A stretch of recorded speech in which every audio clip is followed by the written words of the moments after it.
Hello everyone, it's Sharon here, and today I'm going to bring you a little tutorial where I'm going to show you how to create a frosty, daytime, snowy, wintry type background which you can use to complement your stamps or your digital die cuts or anything else you have. And I think this is really nice for this time of year because it creates a backdrop for your other beautiful work, and of course you can use it for birthdays or Christmas. It's kind of a seasonal background. Now this is really easy to create, and we're going to create it using some distress inks, which I'll come on to in a moment, and stencil brushes.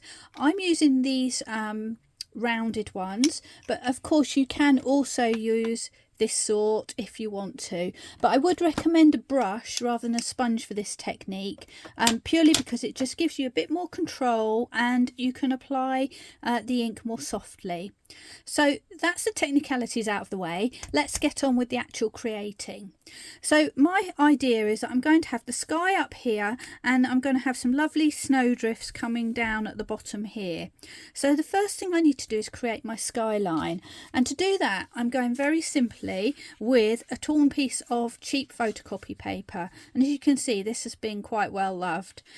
If it gets a bit raggedy around the edges, it really doesn't matter, it just adds to that feeling.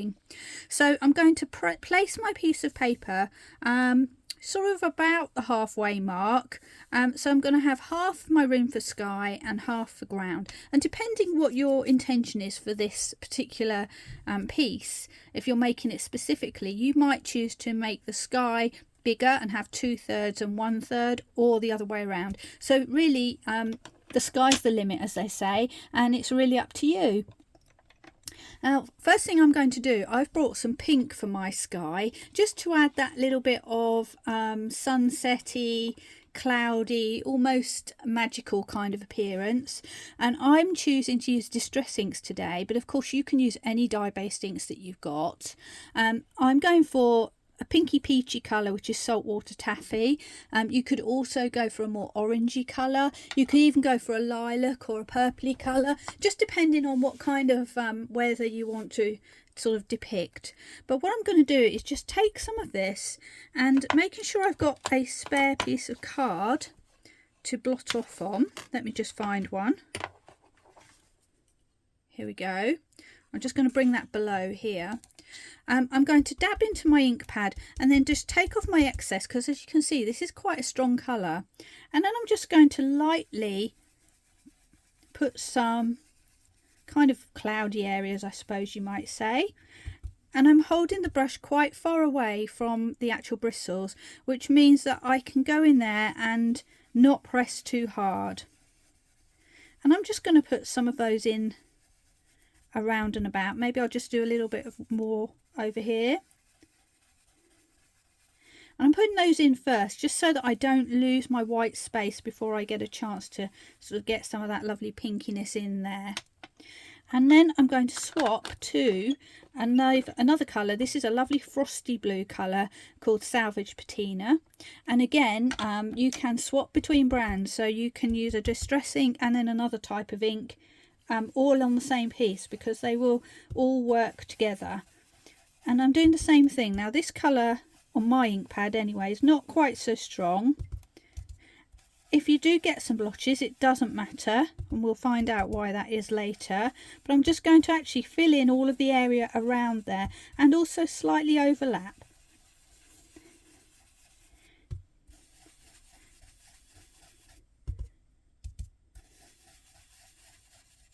Now my ink pad is fairly dry, that seems to be the way with distress ink, so this may take a minute longer perhaps, depending what brand you use.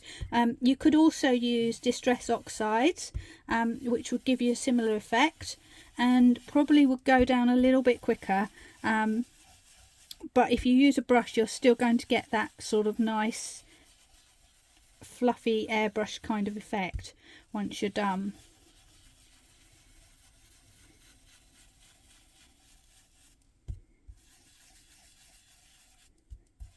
So I'm just going to keep going.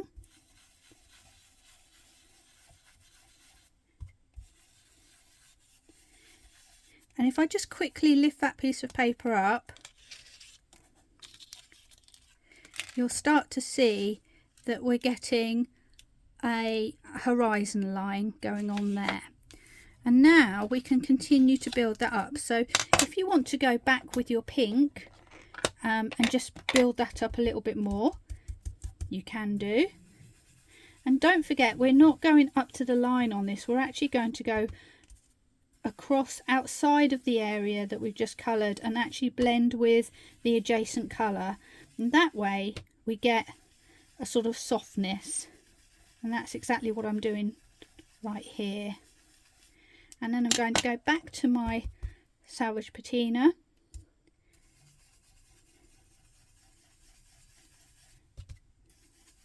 And do the same thing.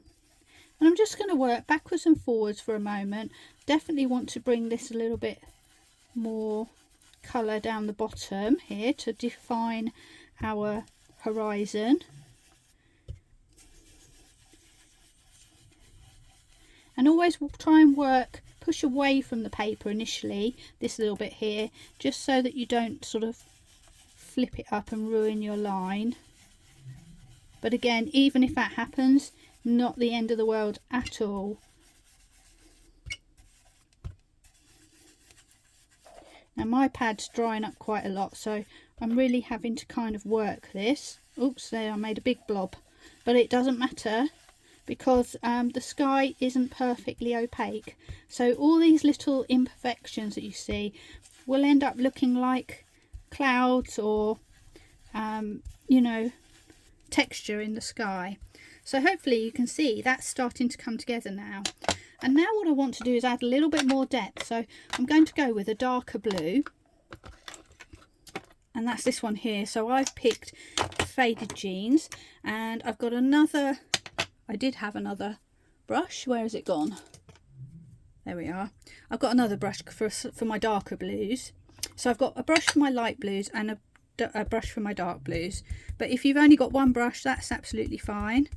And what I'm going to do is just start to come in on the edges here and bring some of that depth of atmosphere around the edges, which just sort of starts to frame the edge of our picture. And at the same time makes those colours in the middle start to pop a little bit. You don't need too much of this, so just apply around the edges and then you can blend away with whatever's left just into the middle, drawing a little circle like that. And then we can lift our paper away and see what we've got. Now you might think that looks a little bit odd to start with, but once you add your stamps and various things like that and a few other little bits, you will see it starts to look really quite nice. So the next thing we're going to do is move on to our snowdrifts. And for this, I'm going to still use this same bit of paper, but as you can see, it's got different shapes and textures. You can also flip it over and use it the other way. So it's kind of quite nice to use a bit of paper rather than a stencil sometimes. And I'm going to try and find a piece that kind of doesn't look exactly the same as what was above it. So let's go like that. And this time, using my pale blue brush, I'm going to go back to my salvage patina. Just pick some of that up, dabble it off, and then just very softly start to come in from the bottom there.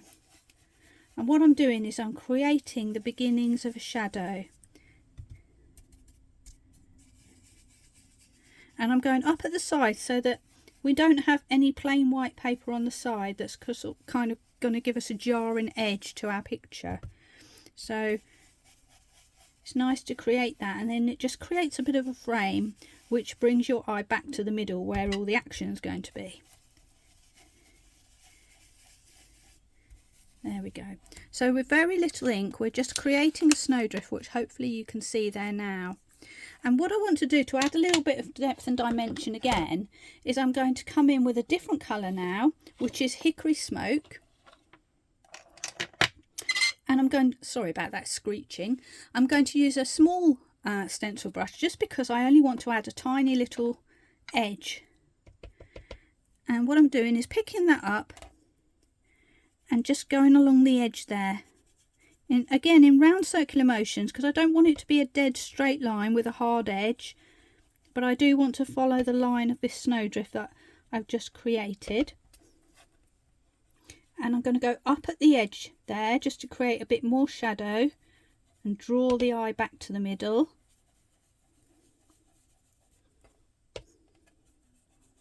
And it will look when you're doing this as if you're not putting anything on there. But if you carefully lift up the paper, you'll begin to see the difference. So hopefully you can now see we've got some shadow on that snowdrift. And now I feel like what I want to do is just add a little bit more blue, just to deepen the shadow in this area here. And you'll hardly see it, but it will make just a lovely difference, but it gives a lovely airbrushed effect. So there we have our first snowdrift.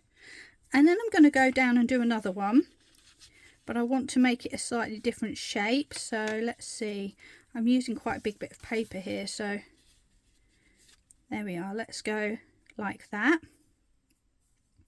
and we repeat the process. And what I'm going to do in a moment is just lift up this little piece of paper once I've completed the first stage, so you can kind of see the difference by adding the grey makes.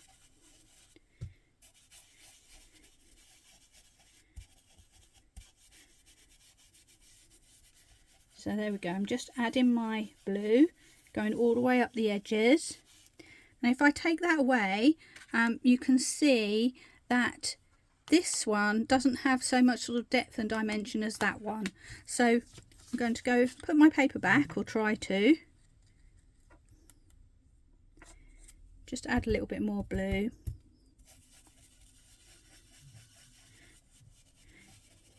Remember, the more you add to the shadows, the more the light areas will pop. So do it delicately and gently, little by little, but there's no harm in adding a little bit extra. And then I'm going to go back to my hickory smoke and repeat that process again.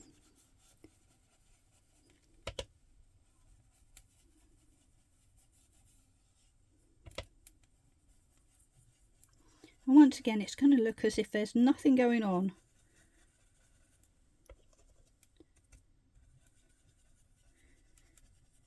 But hopefully you'll be able to see in a moment that we've just added a lovely bit of shadow. I'm going to go up the side, and the same on the other side. And when I remove that, there we have our second snowdrift. Now I can't really fit any more snowdrifts in now, but I don't want this sort of solid edge just ending in nothing on the side there. So I'm just going to flip around, dab off on my spare bit of card, and I'm just going to add some more of that ink just around the bottom, just to create an ending to this piece.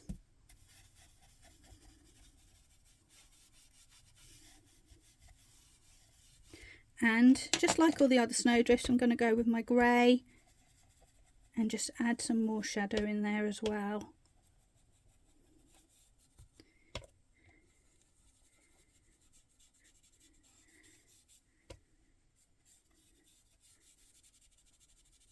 Remember, if you keep moving that brush, there will be a tiny amount of ink on there which will just continue to spread and just add to that sort of airbrushed effect.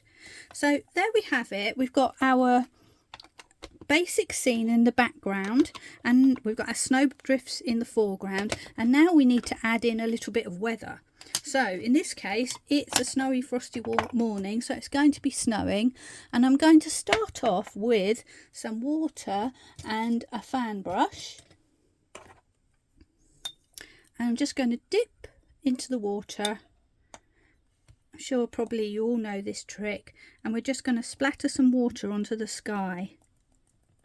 Not sure if I even got any on there then. And what this is going to do is create the feeling of distant snow flurries, because these will be softer and paler and sort of fading into the background. So I'm letting that sink in for a second, and then taking my kitchen towel, I'm going to just blot up the excess. And there we have some like soft distant flurries. Now you can leave it like that, or if you want to add again some more depth and dimension, you can go in with some white paint. So I've got there's a variety. You can use gesso, you can use acrylic paint. I've got this white paint on with which is sort of liquid in a dropper, which is nice and easy because you can just drop some down onto your mat. And then once again, using the same process, I can dampen my brush, pick up some of that white and just add some splatters. And depending how much you water that down, depends on how strong that splatter is going to be. So I am actually going to get a little bit more because I probably watered down that too much. There we are. And then just using my damp brush, just pick that up and see if I can get some stronger splatters.